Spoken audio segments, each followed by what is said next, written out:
And then the second thing to suck was Kevin Nash. The news story of the week for me was that Vince McMahon, apparently, by all reports, made some changes to Raw. I think the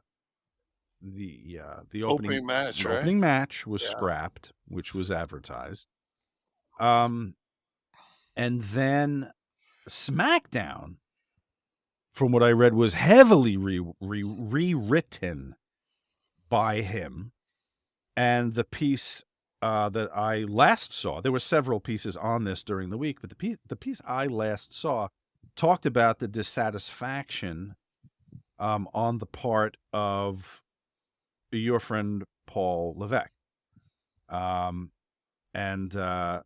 to quote, I don't know if I have the exact quote here, but I did, Dave Meltzer did cover this and say that it's Vince. Here's the quote. It's got to be frustrating for writers. It's got to be frustrating for Paul Levesque. But the thing is, it's Vince, right? And you can't say anything. That's what somebody brought up to me. If you're a writer, you can't say anything to Vince. Even if you're Paul Levesque, you can't say anything to Vince because you're fucked if you say anything to Vince. So you can't say anything. So here we have the sale of the company, or the merger, the takeover, whatever you want to call it, the 51 to 49% with Endeavor. Vince embroiled in the payoff scandal, leaves the company. The sale happens. He comes back saying he categorically says he's not going to be involved in creative. Now apparently he's coming in rewriting the shows. So this was just a few month long pulling the wool over the eyes, finalize the sale. Okay, nothing's different. We just did this for the sale. Is it safe to say this? I have not talked to Paul in 10 days, maybe 8 days. I mean, I'm not looking for you to betray a confidence. No, I would never. I don't. I got in hot water with one of my very close friends over saying something on the show, so I will never divulge anything, because a lot of times I think something that's just, two guys talking and it's just kind of funny, and it's like it has repercussions that are fucking pretty, So I just see my meter on what I can say and can't say is I pretty much don't give a fuck. Well, that's why people love you, quite honestly, and that's why people tune into first your shoot interviews. Now this is because you spoke from the heart, off the cuff. But just doing your like, well, if I had knowing Paul as I do, or if it was me there. Yeah, I don't think that. And I'm not going to speak for my friend, but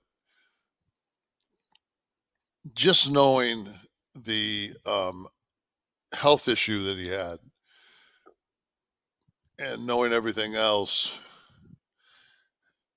you're going to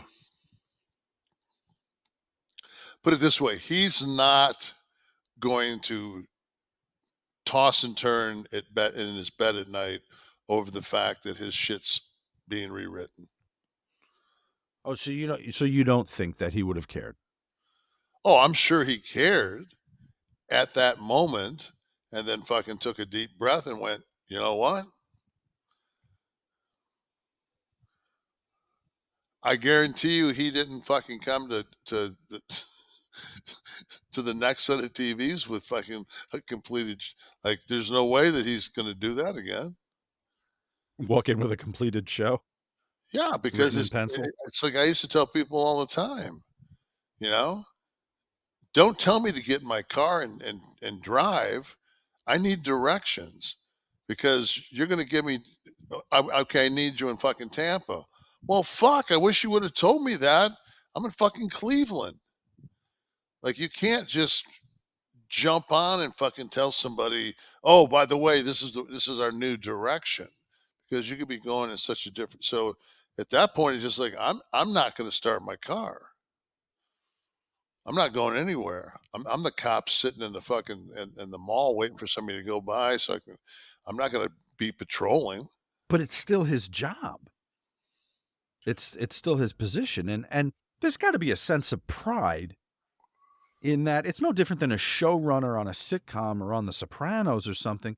When you're in the middle of crafting something, Yeah, but storylines, angles, it's characters. it's not live. It's nothing's live. None of those fucking showrunners, nothing they're doing can be changed 7 minutes before it goes live. Which is even worse. Exactly. Which makes me say, fuck it. I was there during that CM Punk thing. Fucking Phil and I would be in the back looking at each other, and it'd be fucking 3 minutes before fucking the show started. We'd have no idea what the fuck we were going to say to each other. And they'd hand you a fucking rewrite as fucking as the open starting.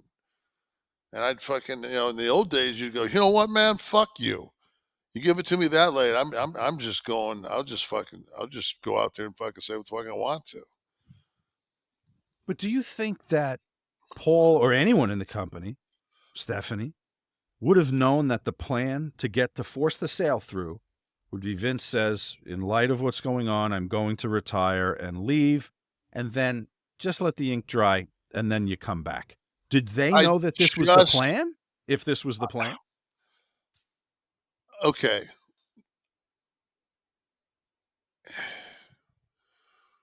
Or was this something between Ari and him? If I'm Ari, Right. okay, and I'm buying this company, am I buying a company under the premise that I'm going to get a 54-year-old head man or a fucking 78-year-old head man? Which one, from a business standpoint, moving forward, would seem like the direction you would want to go? And I don't know. I mean, I don't know. I've never met the man. I don't know Ari if he Right. walked in here naked. But if he walked in here naked, I probably know because I say fucking I What made are you that doing happen. in the studio? I was Yeah, alone here, and now there's a naked guy. and now Right. there's a naked guy, and I said if you walked in here Usually naked, doesn't happen until 10 when we're off the air. exactly.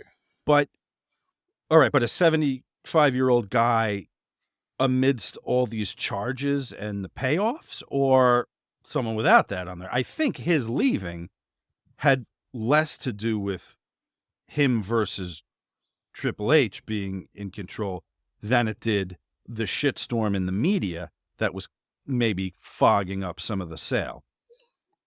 So this is the first time that there's been concrete evidence that Vince has rewritten the shows. Well, you suggested it There was a few weeks ago. A few months no, ago. there was I want to think it was the show after whenever fucking it was I think it was Rollins again. Like somebody they started the way to the ring, and all of a sudden it was like they weren't in the ring, and something else happened. That was what Oh, that was more recent. Yeah, yeah. yeah, that's I'm what talking happened. about. No, that was no. This is the first time that this happened. Whether it was the TV after Mania or whatever the fuck it was that, and it was Rollins again that got fucking yanked off the first segment, and That's something right. else happened, or it was or it was Reigns was one of those No, I guys think it was Rollins in the ring and then out in of the the ring, ring. and then fucking when Yeah. you came back from commercial break and he wasn't in there. Yeah. So Remember. and it was Rollins again this time, right? Yeah. Yeah. The opening match was supposed to be who was it? So Ciampa and Rollins, I it's feel almost like. like the movie The Jerk. He hates these fucking cans. Rollins Motor Oil. Die, gas pumper. Great film. Yes. But Whoa, really, really trying to be accurate. so do you think that this would have been something that was agreed to before? Did Paul and Stephanie know when Vince said he was leaving that this would be a ruse to get the sale through, and then he'd be back. I don't see Paul writing a show to have it rewritten. I think that they would sit down. If this was the plan, they would be sitting down right now. They would be writing the shows together. Is there any way that that's happening and everything's being misreported that Paul's upset and No he's idea. actually complicit in this? I've got 2 more seasons of fucking Suits left. Then you'll get to Raw. I don't give a fuck about anything else. All I know is You and your girl Megan. and I looked on IMDb and it looks like she's not in the last season. So You might not even watch that one, huh? no, I'll finish it up. I have to because I mean I'm you know I'm too invested. What happens when I'm still on the McMahon thing? I'm too interested in this. I'm a Vince fan. I've always been a Vince fan. I'm a huge Vince fan. And but is his sensibility what could carry creative now? I'm not talking about branding, any of the marketing stuff that he was great at. Could he be? Is he in touch? Is he still in touch? Let's just put it. I haven't sat down and talked to Vince and had a conversation since Paul's 50th birthday. I haven't talked to Vince in 4 years. He reached out when T died. Mm-hmm.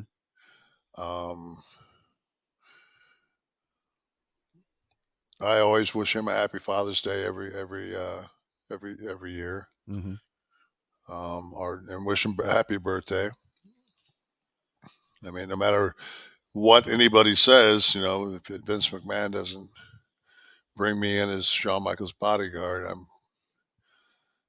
definitely not sitting with the fucking beautiful fucking Czechian seas behind me. So, well, understood. I can't believe you didn't notice that the shirt kind of. I did it. It's a perfect match. Oh, it's unbelievable. It's just it's within the black kind of almost like that fucking dragon's wearing the fucking hat. The more I look at that dragon, I can't tell whether that's fucking Sting or Vampiro. Mm-hmm. Mm-hmm. Both black and white. See that there? It's kind of like Steamboat Willie and Felix the Cat. Well, we'll see what happens in the weeks and months to come.